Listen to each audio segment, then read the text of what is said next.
So I thought for today, guys, I would be playing Halo Infinite, the beta, the flight test stuff, the Air Canada airline flight test. But unfortunately, that's not the case for me, and probably not for you if you're watching this video based on the title. And I just want to provide some context because it essentially was there. It's just the way they worded everything. We were kind of more hopeful than we should have been, I guess. But in any case, let's jump into the video. So guys, I'm just circling around the forge. No enemies to kill, no players to defeat, better I should say.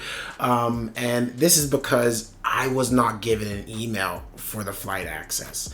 Now, I'll pull up the picture I posted on the last video showcasing me doing everything that they wanted me to do, minus the console flight test, because I don't have an Xbox. I can't opt in for that. So I'm hoping that didn't discourage my email because I didn't fill that one in. I filled the PC one in. And I'm assuming anyone with a logical brain probably did the same. They opted in for the respected console or, machine that they use to play the game. And let's just put that to the side and say that wasn't the reason, right? You did everything that you should have. You opted into all the right things and you were just waiting on that email. It does mention, and it did state, and I'll try to pull up where I was reading it on the Halo Waypoint website, but you will be considered in being able to join the flight test. Now, honestly, they're not wrong for what they did, because it's clear as day. You're not guaranteed, guys. We're not guaranteed to be able to be sent it. And who got the email? More or less, of course, you have your streamers and your people that are going to help promote the game that definitely were specifically sent one. I don't want to hear arguments about that. And even if you weren't, notified as a smaller streamer or content creator, they probably made sure they sent it to you, viewing out who's a Halo YouTuber or just a big YouTuber in general. And then you have the randomized individuals that signed up. I saw a Reddit post where an individual has been with the Insider for like 6 years, or just with Waypoint, just signed in, playing all the Halo games. They didn't get it, but their friend that just joined up that moment got it. So more or less, it is randomized as well, guys. And I come here to make this video just to quickly say, if you didn't get the email at this point in time, it is July 30th, around 10 o'clock Eastern time. You're probably not going to get it. And that's not to totally say don't look out for your email. Maybe they're a little bit late sending it out.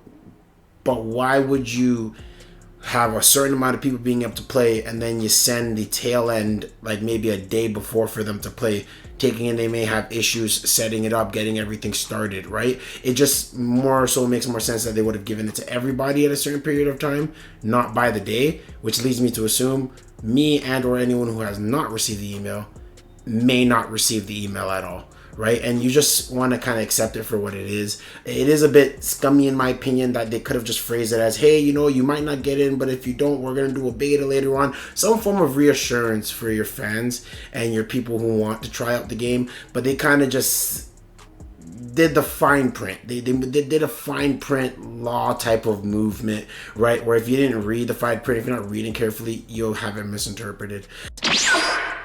Hey guys, it's GB from the future. So I did more research because I don't like to just post things out, talk about random crap and not kind of back up my words.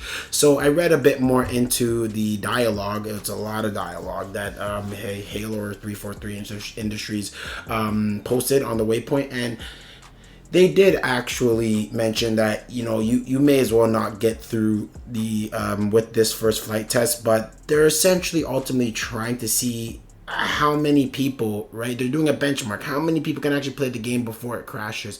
So would it be in their best interest to let more people into the game, right? So I just want to preface that. I guess this is not a preface at this point, but I just want to say more or less there's still a chance you're probably going to be able to play Halo Infinite before it releases, but just maybe not within this window time frame from the 29th to August 1st. So yeah, that's me from the future once again, and now I'm leaving. Peace.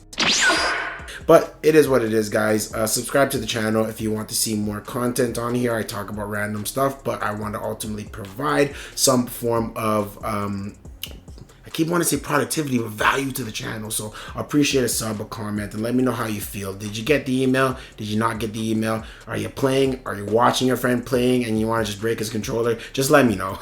And have a good one. Peace.